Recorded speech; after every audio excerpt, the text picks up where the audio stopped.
রুনিয়া এভাবে হঠাৎ এসে উঠে দাঁড়াতে বলায় কিছুটা অবাক হলো রুমাইশা। দ্বিধান্বিত হয়ে ফোনটা পাশে রেখে দিয়ে উঠে দাঁড়ালো। রুনিয়া ফিতাটা দিয়ে রুমাইশার বক্ষের মাপ নিতে নিতে বলল, তোর তো এখানে আর কোনো জামা কাপড় নেই, কয়েকটা না বানালে পরবি কি? মাপ নিয়ে রাখছি। সাফওয়ান নয়তো সাফিন নয়তো তোর ফুপ্পা, যে কেউ বাইরে গেলে নিয়ে আসতে বলেছি। রুমাইশা আর কিছু বলল না প্রতি উত্তরে। রুনিয়া ঠিকঠাক মাপ নিয়ে চলে গেলেন নিজের ঘরে। তারপর ব্লাউজ আর পেটিকোট বানানোর কাজে লেগে পড়লেন। সূর্য পশ্চিমে ঝুঁকে পড়েছে, আকাশে লালচে আভায় ছেয়ে গেছে। গাছের ডালে পাখিরা কিচিরমিচির করছে। বাড়িতে বিছানায় বসে আছে রাফসান। গা থেকে এখনো শার্ট প্যান্ট কিছুই খোলেনিও। মাথার ওপর পূর্ণ গতিতে বৈদ্যুতিক পাখা চালানো। আয়েশা বসে আছেন ছেলের পাশে। শামসুল বাড়িতে নেই, বেরিয়েছেন একটু। ভ্রমণের ক্লান্তিকর ছাপ ফুটে আসছে রাফসানের চেহারায়। ঘামের শার্টের কয়েক জায়গা ভিজে উঠেছে, চুলগুলো এলোমেলো হয়ে আছে। আয়েশা কিছুক্ষণ চুপ থেকে বলে উঠলেন, কাপড় ছেড়ে ফ্রেশ হয়ে আয়, তোর জন্য খাবার দিচ্ছি টেবিলে।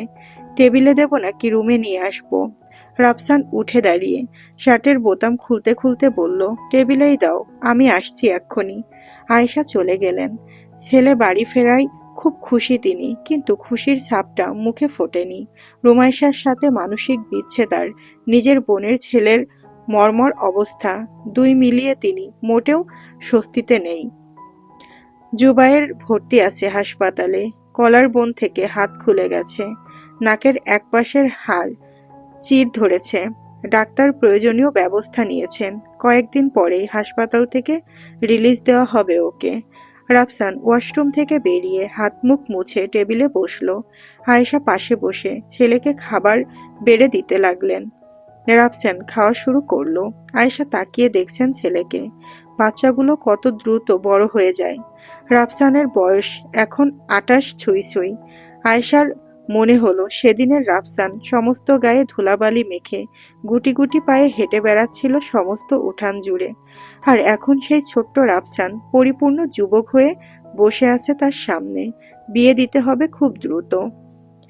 খালি গায়ে বসে আছে রাফসান। ওর ফর্সা পিঠের বাহুর দিকটার কাছে অনেকগুলো তিল এক জায়গায় জড়ো হয়ে আছে। শরীরে আরো কোথাও তিল নেই, এই একটা জায়গাতে একগাদা তিল। ওর গায়ের রং ওর রুমাইশার থেকেও ফর্সা। মাথার ঝাঁকড়া চুলগুলো প্রচন্ড রকম কালো, মুখ ভর্তি চাপা দাড়ি, আর তার সাথে গোলাপি ঠোঁট। চোখের পাপড়িগুলো ঘন আর কালো। যেখানে চুলের আসলেই প্রয়োজন নেই, সেখানে সৃষ্টিকর্তা ওর পুরো ঢেলে ঢেলে দিয়েছেন। খাওয়ার এক পর্যায়ে রাফসান বলে উঠল, রুমির কথা বলেছে ও বাড়িতে যাওয়ার পর একবারও? আয়েশা বললেন, কল দিয়েছিল দুপুরে একটু আগে আমার কাছে, কিন্তু আমি রিসিভ করিনি। রাফসান খাওয়া থামিয়ে মায়ের দিকে তাকিয়ে বলল, মা, বিয়েটা যেহেতু হয়েই গেছে, আটকাতে চেয়েও পারোনি, সেহেতু এখন আর রাগ পুষে রেখে লাভ কি বলো? তুমি ফোন দিয়ে কথা বললো এক সময়। জানোই তো ও তোমার সাথে কথা না বলে থাকতে পারে না। আর আমিও দেখি কথা বলবো রাতে একবার, আর পারলে একবার দেখে আসবো কাল গিয়ে ওকে। আয়েশার চোখে পানি এসে গেল। মেয়ের ওপর জেদের বশে অনেক অত্যাচার করেছেন তিনি। যা করা একদমই উচিত হয়নি তার। এখন খুব অপরাধবোধে ভুগছেন। আবার মেয়ের ওপর অভিমানও হচ্ছে। নিজের জীবনের ঝুঁকি নিয়ে মেয়েটা বিয়ে করলো সাফওয়ানকে। একটা ঝুঁকি তো এমনিতেই ছিল, তার ওপর আরেকটা ঝুঁকি এসে যুক্ত হয়েছে এখন, মরার উপর খাড়ার ঘায়ের মতো। তার মেয়ে এই সমস্ত বিষয় সম্পর্কে কিছু জানে কিনা সেটাও তিনি জানেন না এখনো। গলা খাকারি দিয়ে আয়েশা অসহায় দৃষ্টিতে রাফসানকে জিজ্ঞেস করলেন, বিদেশের ওই লোকগুলো যদি সাফওয়ানকে ধরে ফেলে তাহলে আমার রুমির কি হবে? ওরা কি আমার রুমির কোনো ক্ষতি করবে? রাফসান আবার খাওয়া শুরু করে বলল, তুমি তো জানোই মা, সাফওয়ান কেমন। ওর নিজের জান চলে যাবে, তবুও রুমির গায়ে কোনো আঁচড় লাগতে দেবে না। ওকে ওই দিক থেকে চোখ বন্ধ করে বিশ্বাস করতে পারো, কিন্তু ওর নিজেরই লাইফ রিস্ক এখন। সেরকম কিছু হলে আমরা রুমিকে আমাদের কাছে নিয়ে চলে আসব, তারপর সাফওয়ানের যা হয় হবে। কিন্তু এখন যেহেতু বিয়েটা হয়ে গেছে, তাই এই নিয়ে আর মন খারাপ করে থেকো না। সাফওয়ানকে জামাই হিসেবে মেনে নাও। আমিও মেনে নিয়েছি। শুধু শুধু ঝামেলা করলে আমরা আর ও অশান্তিতে থাকবে, কিন্তু কোনো সমাধান হবে না। সেটার থেকে ভালো হয় সবকিছু মিটিয়ে নিয়ে একসাথে পথ চলা, বাকিটা আল্লাহ ভরসা। সাফওয়ানের যথেষ্ট ক্ষমতা আছে এগুলো প্রিভেন্ট করার। এখন শুধু অপোনেন্ট পার্টির সাথে কুলাতে পারলেই হলো। সন্ধ্যা রাত, মাগরিবের নামাজের পর রুমাইশা বসে আছে ওর রুমে। সাফওয়ানকে দেখতে ইচ্ছা করছে ভীষণ, কিন্তু সে লোক সেই সকালবেলা এসেছিল একবার রুমে, তারপর থেকে তার আর কোনো খোঁজ নেই। কয়েকবার ফোন দিবে দিবে করেও দেয়নি, লজ্জা লাগছে কেমন যেন। ফোন দিলে যদি সাফওয়ান ভাবে যে বউ তার সঙ্গ পাওয়ার জন্য তড়পাচ্ছে, তাহলে ব্যাপারটা খুব লজ্জাজনক হবে। কিন্তু ওর তো আর ভালো লাগছে না। রাত বাড়ছে আর বুকের ভেতর ছটফট করছে ওই ইস্পাত দৃঢ় শরীরটাকে নিজের আলিঙ্গনে বিদ্ধ করতে। কিন্তু এ কথা তো কাউকে বলতে পারছে না ও, নিজের ভেতর গুমড়ে গুমড়ে মরছে শুধু। রুনিয়া ব্লাউজ আর পেটিকোট বানানো শেষ। সমস্ত বিকাল জুড়ে এই কাজই করেছেন তিনি। রুমের ভেতর রুমাইশার জন্য আনা শাড়ি আর গহনাগুলোকে পাশাপাশি রেখে নিজের কল্পনায় একবার রুমাইশাকে দেখে নিলেন তিনি। রুনিয়ার মুখে তৃপ্তির হাসি ফুটে উঠল যেন। শাড়ি, ব্লাউজ, গয়না আর অন্যান্য কসমেটিক্সগুলো সাফওয়ান নিয়ে আসা বক্সের ভেতর রেখে নিজের জন্য আনা শাড়িটাতে একবার হাত বুলালো রুনিয়া। কাঞ্জিভরম শাড়িটাতে হাত বুলাতে ইচ্ছা করছে শুধু। ছেলের পছন্দের তারিফ করতে হয়।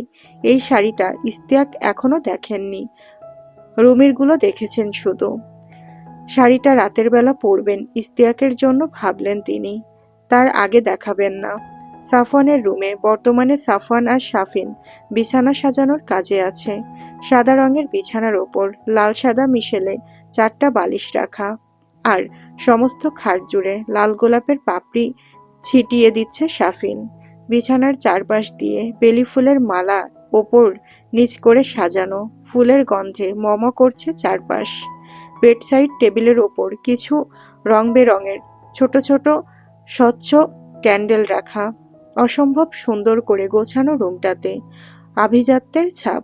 আর এখন এই ফুল দিয়ে সাজানো বিছানাটা যেন রুমের ভেতরের পরিবেশটা পুরাই বদলে দিয়েছে। বিছানা সাজানো শেষে দুই ভাই মিলে বিছানার পাশে এসে দাঁড়িয়ে দেখতে লাগলো বিছানাটাকে। শাফিনের কেন যেন হাসি পাচ্ছে হঠাৎ করে। ঠোঁট টিপে হাসিটা আটকানোর চেষ্টা করছে ও, কিন্তু হাসিটা এত চেষ্টার পরও মুখের ওপর দৃশ্যমান হয়ে ফুটে উঠল। প্যান্টের পকেটে হাত রেখে দাঁড়ানো সাফওয়ান শাফিনের এমন হাসি হাসি মুখটা খেয়াল করলো। তারপর বলল, চিন্তা করিস না, তোরও হবে কিছুদিন পর। এখন বল, রিমুর পছন্দ হবে কিনা। বিছানার দিকে ইশারা করে জিজ্ঞেস করলো সাফওয়ান। শাফিন মুচকি হেসে বলল, খুব পছন্দ হবে। আমারই ইচ্ছা করছে ওর ওপর লাফিয়ে শুয়ে পড়তে। রুমি আপুর কথা আর কি বলবো, পছন্দ হতেই হবে। দেবর আর বর মিলে সাজিয়েছে, পছন্দ না হয়ে যাবে কোথায়। সাফওয়ান হাসল নিঃশব্দে। আজকের রাতটা ওর জীবনের অন্যতম বিশেষ রাত। অন্যতম বললে ভুল হবে, বলা উচিত সবচেয়ে স্পেশাল রাত। এরকম রাত আর কখনো আসবে না। জীবন সঙ্গিনীকে প্রথমবারের মতো নিজের করে পাওয়ার যে মুহূর্ত, সেটা কখনোই মুখে বলে কাগজে লিখে প্রকাশ করা যায় না। এই অনুভূতিটা সম্পূর্ণ মানসিক। বিছানার দিকে আরো কিছুক্ষণ তাকিয়ে থেকে সাফওয়ান শাফিনকে বলল, মাকে বল রিমুকে সকাল সকাল খাইয়ে সাজিয়ে গুছিয়ে দিতে। রিমুকে আমার 9টার ভেতর নিজের কাছে চাই। শাফিন ভাইয়ের দিকে দুষ্টু চোখে তাকিয়ে বলল, এত তাড়াহুড়ো করছো কেন ভাইয়া? বউ তো তোমার, কেউ তো আর নিয়ে যাচ্ছে না। যত রাতই হোক রুমি আপু তোমার কাছেই আসবে, তুমি এত উতলা হইও না। সাফওয়ান মুচকি হেসে বলল, যেদিন আমার জায়গায় থাকবি সেদিন বুঝবি প্রতিটা সেকেন্ড কেমন ধীরে চলে এই রাতে বউ কাছে পাওয়ার আগ পর্যন্ত। শাফিন হেসে সাফওয়ানের রুম থেকে বেরিয়ে নিচে গেল মায়ের কাছে। শাফিনের কথা মতো রুনিয়া ব্যবস্থা নিলেন। এশার নামাজের পরপরই খাবার প্লেটে নিয়ে গেলেন রুমাইশার রুমে। গিয়ে দেখলেন জানালার দিকে তাকিয়ে মন খারাপ করে বসে আছে রুমি। চুলগুলো পিঠময় ছড়ানো, ফুলে ফেপে ওঠা চুলগুলোর জন্য কেশবতী দেখা যাচ্ছে রুমিকে। দরজায় শব্দ হলে রুমাইশা পেছন ফিরে তাকালো। ফুপ্পিকে এই সময়ে খাবার হাতে দাঁড়াতে দেখে মুখে জোর করে হাসি ফুটিয়ে উঠে দাঁড়িয়ে বলল, ফুপ্পি। তুমি এখন আবার খাবার বয়ে নিয়ে এসেছো কেন? আমি নিজেই যেতাম। তখন একবার খাবার বয়ে দিয়ে গেছো। কেন বলো তো? আমি কি বাচ্চা? আর এত সকাল সকাল খাবার আনলে যে? রুনিয়া খাবারের থালাটা টেবিলের ওপর রাখতে রাখতে বললেন, সেই কোন দুপুরে খেয়েছিস? জোহরের আগে। এতক্ষণে তো খিদে লেগে যাওয়ার কথা। রান্না হয়ে গেছে, তাই ভাবলাম তোকে আগেই খাইয়ে দিই। রুমাইশা ঠিক আছে বলে ওয়াশরুমের দিকে যেতে নিল হাত ধোয়ার জন্য, কিন্তু রুনিয়া বাধা দিয়ে বললেন, তোর হাত ধোয়া লাগবে না, তুই বস এখানে, আমি খাইয়ে দিচ্ছি। রুমাইশার মুখে হঠাৎ করে হাসি ফুটে উঠল, সেই সাথে চোখের কোণটা ভারী হয়ে উঠল। মাকে মনে পড়ছে। সকালে একবার কল করেছিল, কিন্তু মা ধরেনি। রাগ করে আছে নিশ্চয়ই। মা কথা না বললে ভালো লাগে না ওর। এখন ফুপ্পির এমন আদুরে আচরণে ওর চোখের পড়ে মায়ের মুখটা ভেসে উঠছে বারবার। বিছানায় এসে বসলো রুমাইশা। রুনিয়া ওকে মুখে তুলে খাইয়ে দিতে দিতে লাগলো। কয়েক লোকমা খাওয়ার পরপরই ফোন এলো রুমাইশার ফোনে। ফোনটা উঠিয়ে স্ক্রিনে তাকাতেই মনটা খুশিতে ভরে গেল ওর। মা কল দিয়েছে। রুনিয়াও দেখলেন। রুমাইশার সাথে সাথে তিনিও খুশি হলেন। শাফিন সব বলেছে তাকে, কি কি হয়েছে ও বাড়িতে। তিনি নিজেও চিন্তিত ছিলেন আয়েশাকে নিয়ে, কিন্তু আয়েশার কল দেখে স্বস্তির নিঃশ্বাস ছাড়লেন তিনি। রুমাইশা কল রিসিভ করলো। হ্যালো বলতেই ওপাশ থেকে আয়েশা বলে উঠলেন, মাকে তো ভুলে গেছিস। একবার কল দিয়েছিস ধরিনি, আর একবার কি কল দেওয়া যেত না? অন্যের বাড়ি গিয়ে একদম পরপর করে দিচ্ছিস আমাকে, বলে কেঁদে উঠলেন আয়েশা। মায়ের কান্না শুনে রুমাইশাও কেঁদে উঠল রুকরে। তুমি আমার ওপর আর রাগ করে থেকো না মা। তুমি এরকম করলে আমি কিভাবে থাকি বলো? তুমি আমার সাথে কথা না বললে আমি থাকতে পারি বলো মা? তুমি আমার ওপর আর অভিমান কইরো না মা। আমি ভালো আছি এখানে, আর আল্লাহ চাইলে ভালো থাকবো। সাফওয়ান আমাকে খারাপ রাখবে না মা। তুমি কিন্তু চিন্তা কইরো না। তুমি যদি আমার উপর রাগ করে থাকো তাহলে আল্লাহ আমার উপর নারাজ হবেন। আমি কি তাহলে সুখে থাকতে পারবো মা? তুমিই বলো। ফুপিয়ে ফুপিয়ে বলল রুমাইশা। আয়েশাও ওপাশ থেকে কেঁদে উঠলেন ফুপিয়ে। মেয়ের বিরহে তিনি কোনো কিছুতেই শান্তি পাচ্ছেন না। এখন মেয়ের গলা শুনে মনটা হালকা করতে পেরে শান্তি শান্তি লাগছে অনেক। মনের ভেতরকার সেই গুমোট আবহাওয়াটা কেটে গেছে নিমিষেই। রাফসান মায়ের পাশেই ছিল। দুজনের এমন পাল্লা দিয়ে কান্না করতে শুনে মায়ের হাত থেকে ফোন নিয়ে মাকে বলল, মেয়েটা এমনিতেই দুঃখে আছে, আর তুমি ওকে আরো কাঁদাচ্ছ। তারপর ফোনটা কানে নিয়ে হ্যালো বলতেই রুমাইশা আরো জোরে কেঁদে উঠে বলল, ভাইয়া তুমি এসেছো? তুমি এতদিন পরে এসেছো, আর আমি তোমাকে একটু দেখতে পারছি না। তুমিও কি আমার উপর রাগ করে আছো ভাইয়া? রাফসান রুমাইশার এমন কান্না শুনে তাড়াতাড়ি করে বলল, এই কাঁদছিস কেন? আমাকে কি আর কোনোদিন দেখতে পাবি না? নতুন বিয়ে হয়েছে, হাসি খুশি থাকবি, তা না কেঁদে কুটে অবস্থা খারাপ করে ফেলছিস। কান্নাকাটি থামা। এভাবে কাঁদলে চোখ ফুলে ছোট হয়ে যাবে, তখন আর দেখতে ভালো লাগবে না। কিন্তু মানুষ নতুন বউ দেখতে আসবে, বলবে বউ জাপানিজ। কান্নার মাঝেই হেসে উঠল রুমাইশা। রুমাইশাকে হাসতে দেখে রাফসানও হাসলো। তারপর বলল, কাল আসছি আমি তোর সাথে দেখা করতে। তোর জামাইয়ের সাথেও দেখা করব। তুই চিন্তা করিস না। ফুপি কোথায়? রুমাইশা কান্না থামালো, কিন্তু ফোপানি যায়নি এখনো। ফোপাতে ফোপাতেই বলল, এই তো আমার পাশেই বসে আছে, ভাত খাওয়াচ্ছিল আমাকে। রাফসান বলল, সি সি, শাশুড়ির হাতে খাচ্ছিস বুড়ি মেয়ে? আবার শাশুড়ির সামনে বাচ্চাদের মতো ভ্যা ভ্যা করে কাঁদছিস। দে ফুপির কাছে দে। রুমাইশা ফোনটা দিয়ে দিল রুনিয়ার কাছে। রুনিয়ার সাথে রাফসান আয়েশা দুজনেই কথা বলল। রুমাইশার মনটা হঠাৎ করেই ফুরফুরে হয়ে গেল। কালকে রাতের পর থেকে যে মন খারাপটা বুকের ভেতর জেগে বসেছিল, সেটা হাওয়া হয়ে গেছে এখন। রুনিয়াও হাসছেন। আয়েশার সাথে মন খুলে কথা বলেছেন তিনি। আয়েশাও সব রাগ অভিমান ভুলে ভগিনী তুল্য ননদের সাথে কথা বলেছেন। রুনিয়ার ভালো লাগছে খুব। হালালে আসলেই অনেক বরকত। ঝামেলাটা কেমন মুহূর্তেই ঠিক হয়ে গেল। কল কেটে দিয়ে বাকি খাওয়া শেষ করে প্লেট নিয়ে নিচে চলে গেলেন তিনি, আর রুমাইশাকে বললেন অপেক্ষা করতে, তার জন্য আবার আসছেন তিনি। রুমাইশা ঠিক আছে বলে ফোনটা তুলে হাতে নিল। রুনিয়া রুমের বাইরে যেতেই গ্যালারিতে ঢুকে সাফওয়ানের একটা ছবি বের করলো ও। সেদিন ওদের বাড়িতে সাফওয়ান রাতে যখন ওর বুকে ঘুমিয়েছিল তখন ছবিটা তুলেছিল ও। বাচ্চাদের মতো ঠোঁট উল্টে ঘুমিয়ে আছে সাফওয়ান। ওর ঝাঁকড়া চুলগুলো রুমির থুতুনি ছুঁয়ে দিচ্ছে। সাফওয়ানের চেহারাটা দেখেই মুখটা ওর সুখ অনুভূতিতে ছেয়ে গেল। সাফওয়ানকে নিজের কাছে পাওয়ার জন্য বুকের ভেতরটা হাহা করছে। সকালবেলার ওই মুহূর্তটা মনে পড়লেই বুকের ভেতর রক্ত ছলকে উঠছে ওর। সাফওয়ানের শক্ত হাতের ওই স্পর্শ, ঠোঁটের প্রতিটা ছোঁয়া ওর মন মস্তিষ্কে গেঁথে গেছে যেন একদম। চোখ বন্ধ করলেই সেগুলো অনুভব করতে পারছে ও। অসহ্য এক অনুভূতি ঘিরে ফেলেছে হঠাৎ করেই ওকে। ফোনটা বিছানার একপাশে ছুঁড়ে ফেলে উপুর হয়ে শুয়ে পড়ল ও বিছানায়। তাকিয়ে রইল মেঝেতে রাখা চেয়ারের পায়ার দিকটায়। এসব আর ভালো লাগছে না ওর। সাফওয়ানের সঙ্গ পাওয়ার জন্য মনটা অস্থির হয়ে আছে। খানিক সময় পার হওয়ার পর রুনিয়া হাতে একটা বক্স নিয়ে ঢুকলেন রুমাইশার রুমে। রুমাইশা শোয়া থেকে উঠে বসল। রুনিয়ার হাতে এমন বক্স দেখে কিছুটা অবাকই হলো রুমাইশা। কৌতূহল নিয়ে জিজ্ঞেস করলো, এটা কিসের বক্স পুপ্পি? রুনিয়া বক্সটা বিছানার উপর রাখতে রাখতে বললেন, বলছি আগে গিয়ে উঁচু করে আয়।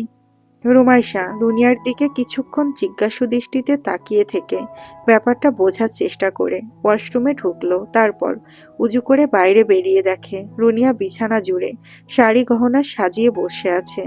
রুমাইশাকে দেখে খুব সুন্দর একটা হাসি দিলেন তিনি। রুমাইশার বুকটা কেঁপে উঠল। আজ বাসর হবে ওদের। মুখটা হঠাৎ করেই গরম হতে শুরু করলো। মাথা আর কানের তাপ অনুভব হলো ওর। এগিয়ে এসে শাড়িটা ছুঁয়ে দিল একবার। রুনিয়া রুমাইশার থুতুনিতে হাত দিয়ে ধরে উঁচু করে জিজ্ঞেস করলেন, পছন্দ হয়েছে? আমার ছেলে সব নিজে পছন্দ করে কিনেছে তোর জন্য।